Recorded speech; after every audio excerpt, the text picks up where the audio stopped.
খুঁটিনাটি রান্নাবাটি কুকিং চ্যানেলে আপনাদের সকলকেই স্বাগত জানাই। আজকে বানিয়ে নেব একটু মাছের টক। যা গরম পড়েছে তাতে আর ঝোল ঝাল কিছুই যেন আর ভালো লাগে না, তাই ভাবলাম আজকে বানিয়ে নিই একটু টক টক মাছের ঝোল। তাই প্রথমে মাছগুলোকে ভালোভাবে ধুয়ে পরিষ্কার করে নিয়েছি। এই টক মাছ বানানোর জন্য আমি এখানে সিলভার মাছ ব্যবহার করেছি। এই জন্য প্রথমেই আমি হাই ফ্লেমে কড়াইটা বসিয়ে দিলাম। কড়াই বসিয়ে দিয়ে দিলাম তাতে পরিমাণ মতো সরষের তেল। এবার দিচ্ছি কেটে রাখা পেঁয়াজ। পেঁয়াজগুলো একটু নাড়াচাড়া করে ভেজে নেব। ভাজা হতে না হতেই তাতে দিয়ে দিচ্ছি কেটে রাখা বেশ টকটক স্বাদের আম।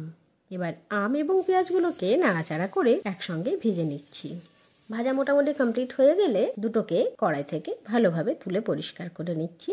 এবার কড়াইয়ের মধ্যে থাকা ওই অল্প একটু তেলের সঙ্গে অ্যাড করে দিলাম আরও কিছু পরিমাণ তেল। একই সাথে দিয়ে দিচ্ছি পেঁয়াজ এবং রসুনের পেস্ট।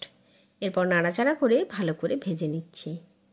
যেই মুহূর্তে পেঁয়াজ এবং রসুন বাটা থেকে সমস্ত জল শুকিয়ে যাবে তখন দিয়ে দেব আদা এবং কাঁচা লঙ্কার পেস্ট।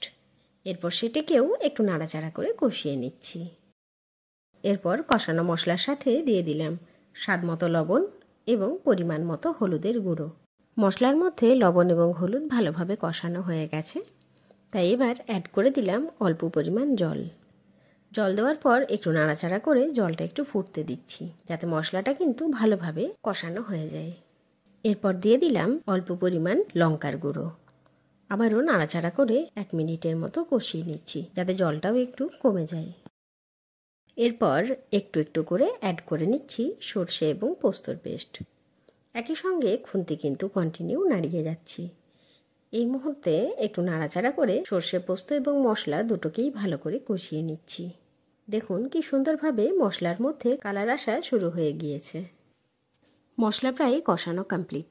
এরপর দিয়ে দিচ্ছি আগের থেকে ভেজে রাখা পেঁয়াজ এবং আমগুলো। এবার আম এবং পেঁয়াজ দিয়েও আরও কিছুক্ষণ নাড়াঘাটা করার পর অ্যাড করে দিলাম পরিমাণ মতো জল। নাড়াঘাটা করে এবার শুধু অপেক্ষা ঝোল কখন ফুটে আসে। ঝোল ফুটে আসার একটু আগেই দিয়ে দিলাম চেরা কাঁচা লঙ্কা। দেখুন কি সুন্দরভাবে ঝোলের মধ্যে ফুটন্ত ব্যাপারটা আসছে। ব্যাস, আর বেশিক্ষণ না, মাত্র আর 5 মিনিট অপেক্ষা করে নিলেই কমপ্লিট হয়ে যাবে আজকের রান্না মাছ টক। ঝোল ফুটে যেহেতু এসেছে তাই এবার অ্যাড করে দিলাম এক এক করে মাছগুলো একটু নাড়াঘাটা করে মাঝে মধ্যেই দেখে নিচ্ছি যে কড়াইয়ের মধ্যে লেগে যাচ্ছে না তো। তবে সাধারণত লাগে না, তবুও আর কি একবার খুন্তি নাড়িয়ে দেখেই নিলাম। প্রায় 3 থেকে 4 মিনিট এরকম অবস্থায় হাই ফ্লেমে ঝোলের মধ্যে মাছ ফুটে গেলেই আজকের রান্না কিন্তু কমপ্লিট। এরপর গ্যাসের ওভেন অফ করে দিলাম। বাস, প্লেটিংয়ের পালা। গরম গরম ভাতে যদি এইরকম টক মাছ হয় তাহলে আর কোনো সবজি বা অন্য কোনো উপকরণ লাগবে না, শুধু গরম ভাত আর টক মাছ। বাস, এইরকম সুন্দর সুন্দর রান্নার ভিডিওস দেখার জন্য অবশ্যই আমার চ্যানেল খুঁটিনাটি রান্নাবাটিকে সাবস্ক্রাইব করতে ভুলবেন না। অবশ্যই লাইক, শেয়ার এবং কমেন্ট করে জানাবেন আমার দেওয়া সমস্ত ভিডিওস আপনার কেমন লাগছে। ধন্যবাদ।